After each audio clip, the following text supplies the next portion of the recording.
for Zimbabwe, this is a great time. Robert Mugabe's 37-year-long rule has ended without adding to the blood and suffering that he has already caused to his country's people. This moment is as much a victory for the people as it is for the army which moved against him. The next few weeks will be crucial. But if Zimbabwe is to have a positive future, it's time for Western countries to own up to the role they played in the country's catastrophe, and to put it right.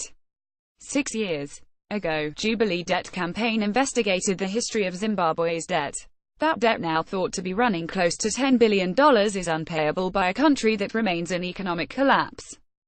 But it is also testament to the role that Western governments, international institutions and transnational corporations have played in Zimbabwe's catastrophe.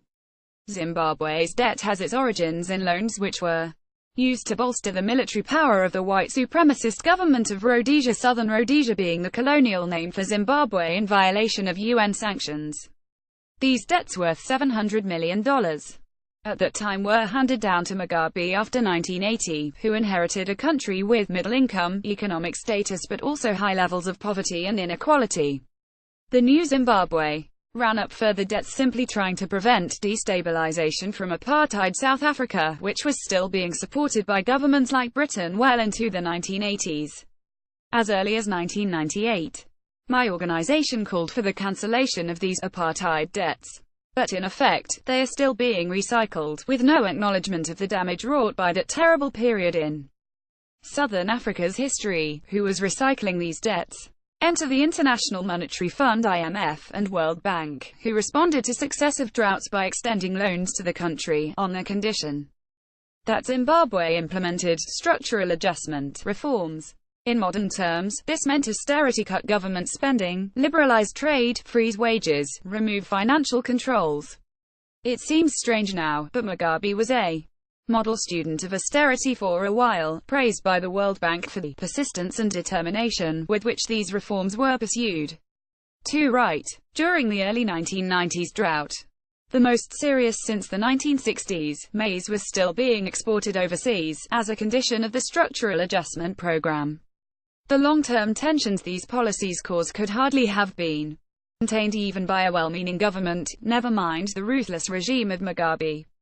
The results affected every part of society.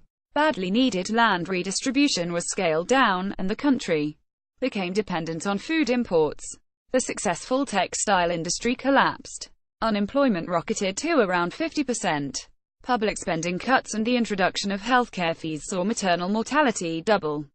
Inflation shot up. Even the IMF and World Bank have since admitted that these reforms didn't work, with the bank saying it underestimated government concerns about the impacts of reforms on the distribution of income and assets and on the racial divide inherited at independence. Zimbabwe was also given a series of loans by European governments, often counted as aid, which benefited big business, with the bill effectively being picked up by Zimbabwe's poor. For years, British aid was conditional on buying British-made goods. Between 1989 and 1997, the British government financially supported the sale of Hawk fighter jets, which Mugabe used to intervene in Congo, and 1,000 police Land Rovers which were used to suppress dissent.